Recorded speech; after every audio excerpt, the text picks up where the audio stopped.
हमारे ख्यालात हमें वही बनाते हैं जो हम सोचते हैं। इल्म उस वक्त तक ताकत नहीं जब तक उस पर अमल पैरा ना हुआ जाए। याद रखें, आज वो कल है जिसकी आपको कल फिक्र थी।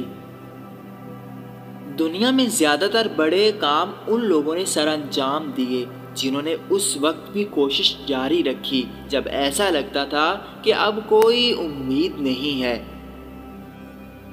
लोग बहुत कम ही कामयाब होते हैं जब तक कि वो अपने काम से लुत्फ अंदोज ना हो। दिलचस्प होने के लिए पहले दिलचस्पी लेना सीखें। आप किसी भी खौफ को फतह कर सकते हैं अगर ऐसा करने का इरादा कर लें। याद रखें, खौफ दिमाग के अलावा कहीं मौजूद नहीं है। अगर आप वो शख्स बनने के लिए कोशिश नहीं कर रहे जैसा आप बनना चाहते हैं तो आप खुद ब खुद वो शख्स बनना शुरू कर देते हैं जो आप बनना नहीं चाहते। परिंदों और घोड़ों के खुश रहने की एक वजह ये भी है कि वो दूसरे परिंदों और घोड़ों को मुतासिर करने की कोशिश नहीं कर रहे। हमारी थकावट अक्सर काम की वजह से नहीं बल्कि परेशानी, मायूसी और नाराज़गी की वजह से होती है। आप किसी शख्स की शख्सियत का अंदाज़ा इससे लगा सकते हैं कि वो नाराज़ किस चीज़ पर होता है।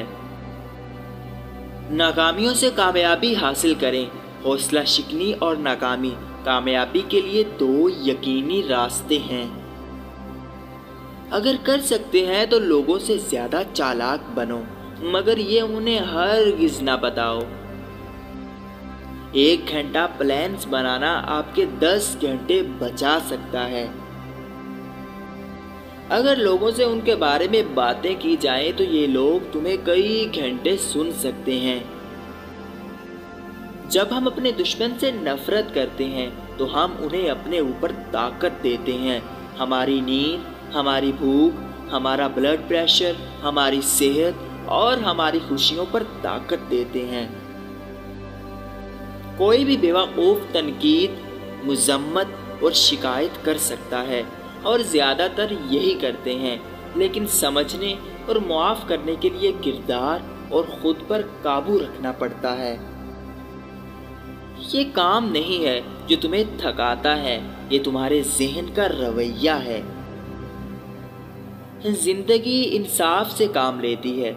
जो आप देते हैं आपको ज़रूर मिलता है।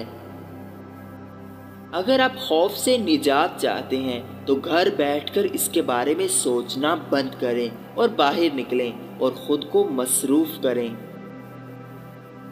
उन दुश्मनों से मत डरो जो तुम पर हमला करते हैं। उन दोस्तों से डरो जो तुम्हारी चापलूसी करते हैं।